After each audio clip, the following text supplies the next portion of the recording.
Hey kids, story time with Jimmy F Klown here. Today we're gonna do a light in the sky in the backyard again. Alright, let's get going. Ugh.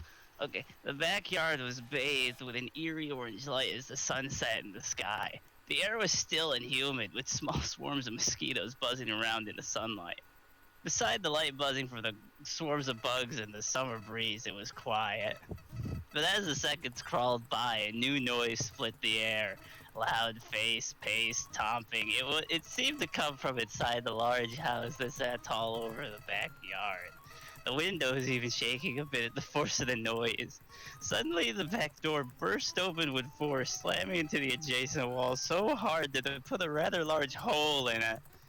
Woohoo! Freedom! Tyrone nearly tripped and fell off flat on his face into the soft green grass of the yard as the rest of the children leaped out the back door. One, a blue penguin, fell face first into the floor. Ah, watch it! The penguin shouted, spitting out a clump of dirt and grass. The group of kids all ran to the small picnic table near the center of the yard, giggling and shouting at each other joyfully. Finally, after 180 days of endless torture and homework, we're finally free, Tyrone gleefully shouted, laying his head on the table. Thank God, I never thought we'd get out of that place. I forgot what it felt like to actually relax. One of the kids, a purple kangaroo wearing a blue shirt with yellow stripes and a long brown cargo shorts. Tell me about it. I thought my butt was gonna go numb after seeing those freakishly small desks. Another kid, a yellow hippo, replied, "You think that's bad, dude? I am somehow stuck in one of those desks, and you know how skinny I am." The kangaroo replied again, "Austin, pretty much anyone that doesn't look like a twig can and will get stuck in those desks. Even Warren managed to get stuck in his desk, and he's a freaking honor." Tyrone snapped back. Everyone giggled. Can you imagine him just walking through the halls with a desk stuck to his butt?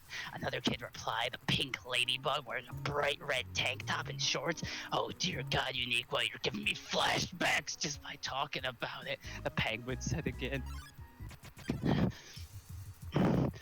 Just before everyone could tease him, the door opened again. A tall, female moose stood in the door with a timid smile on her face. "Kids, be sure to be inside by sundown. I'm baking cookies anywhere, and they're just calling all your names." Every kid at the table stared at her in awe, and even some drooling at the mere mention of her cookies.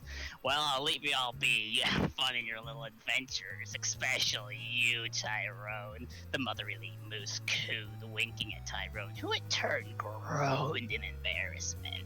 "Aw, Mama's boy," Austin called out teasingly, joined by the rest of the gang, who all began to laugh hysterically. "Oh, shut up, guys. It's not even that funny," the orange moose snapped. The rest of the group of four went quiet, but that didn't stop them from snickering. "All right, let's see who we have today," Ty began. "Austin?" "Right here, yo," Austin quipped. "All right, Tasha?" "Gotcha." "Pablo?" "Yo." "Uniqua?" "Here I am. Here I stay." Tyrone grinned. Everyone was here. "Alrighty then, everyone's here. Good." Everyone nodded and they sat down in the grass, all staring at the moose. "So, what adventures will we have this time?" Uniqua asked. "Well, I had several ideas, good ones too." "Well, let's hear this." "Well, I was thinking of having a, Indiana Jones adventure." "Well, wait, then that would require one person." "Scratch that." "My other idea was a secret agent thing, where there's, of course, the mustache-twirling villain that stole a diamond from a bank, and the spies are trying to steal it back."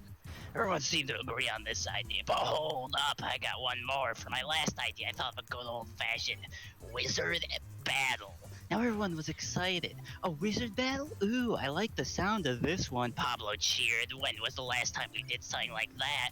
3rd grade or something?" "Yeah, probably," Tyrone quipped back. "When or what are we waiting for?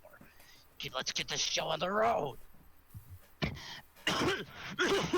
Everyone cheered, but before they could run inside and grab their costumes, a voice came over the tall fence. It was a bit deeper and older sounding. "Hey." Everyone stopped and looked in the direction of the voice. As soon as they watched, someone began to climb the fence. Soon his face came into view. He had brown fur, 2 large ears, and a long dark hair that draped over one of his light bluish-green eyes. "Oh, hey, Caleb," Austin said, strolling over to the fence. "Ayo, also, you can just call me Kayan." the kangaroo replied, grinning a bit.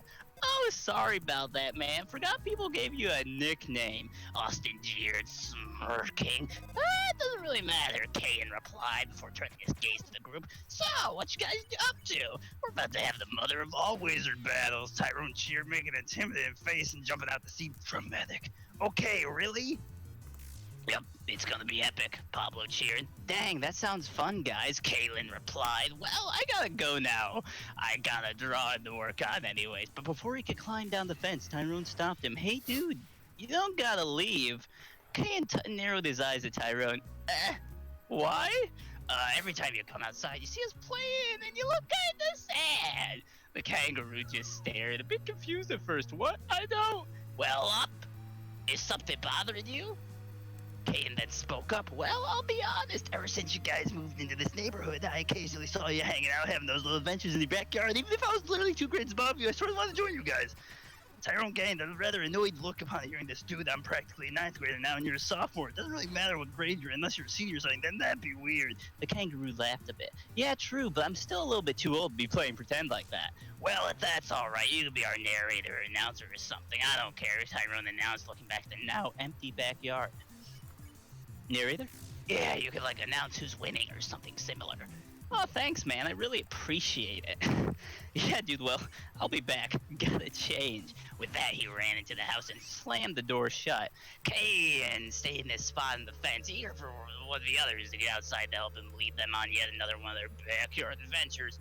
After a minute or two, the last of the gang came out. Pablo wore a large wizard's hat and a starry cape with a small brown tunic underneath. Tasha and Uniqua both wore a witch's outfit with scraggly wands made from gnarled sticks. Austin looked like a druid with a long black cloak flowing behind him and a hood that covered his face. Finally, then Tyrone came out. He wore a fake beard that had similar to Pablo's and a large red cape. He stood onto a large stump that sat near the edge of the yard and attempted to speak in a booming voice. I am Azeroth. I am the wizard of this land, protector of all magic and light. Kayan then noticed the 2 witches that were Tasha and Uniqua in the corner of the yard, along with Austin and his rather intimidating groom guard. But as the peaceful reign of Azeroth draws on, evil rises. Both witches cackled evilly as Austin sat silently, and so the War of the Wizards begins. The adventure was glorious. Wizards and witches ran left and right, pretending to zap each other with all sorts of crazy spells. Some were transformed into frogs, others simply knocked out or blasted the kingdom come. Various shouts, laughs, chants, and screams filled the air as the sun set in the sky.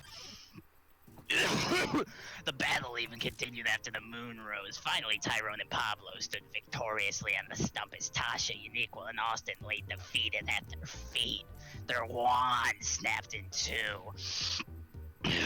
The sky was now dark, with stars spotting the suns, and thus Azeroth and his faithful companions have restored balance to the land, and no evil shall dare to ever stand in their way again. Kayan shouted. As soon as the older kangaroo finished his sentence, both Pablo and Tyrone collapsed from exhaustion. Whoa! My god, that was fun. Pablo wheezed, absolutely tuckered out. Yeah, Jesus, that was intense though. Everyone began to shakily get up on their feet, albeit a bit shaky. Yeesh, you guys really played hard, didn't ya? Kayan jokingly asked, his voice a bit hoarse from yelling occasionally. That's when the door opened. Kayla, Tyrone's mother, stepped out with a giant tray of at least 2 dozen chocolate chip cookies. Come on back inside, the cookies are done. Everyone's jaws dropped at the sight of the cookies she was holding. See ya, Kay, Tyrone shouted as everybody waved at him and sprinted inside, eager to chow down on one of his cookies. Kayan just smirked and hopped down from his spot on the fence. By now, everyone, with the exception of Pablo, was already inside the house, driven by their intense lust for hunger. Pablo was just entering the dark when he turned around to look at the darkened yard, like the responsible kid he was checking to see if they had left their toys out in the yard.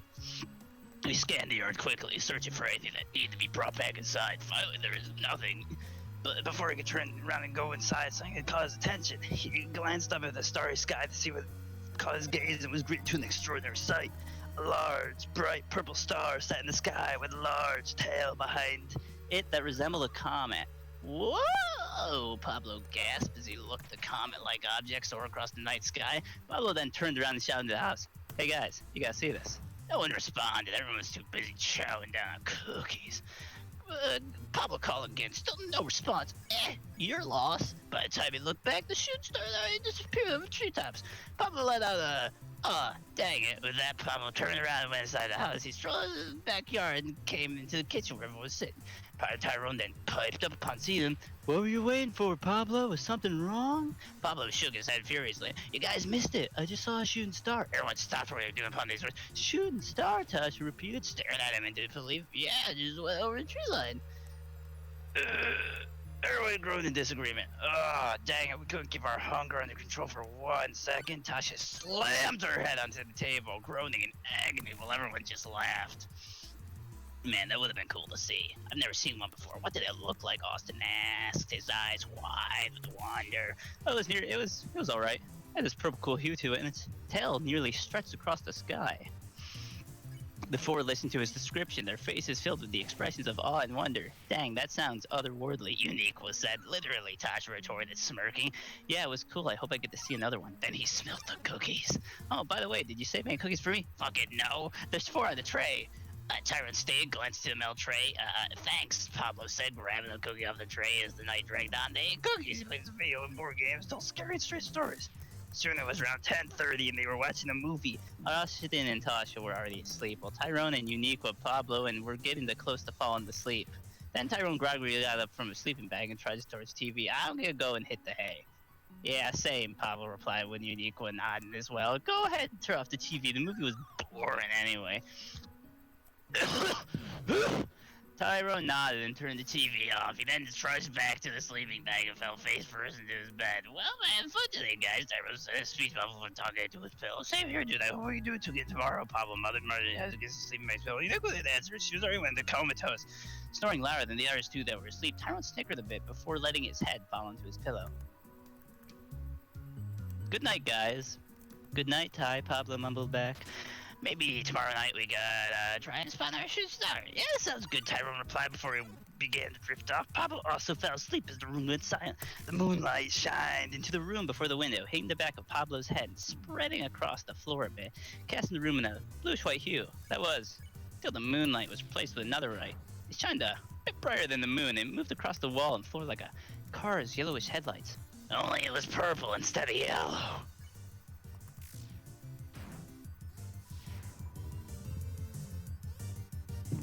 Damn.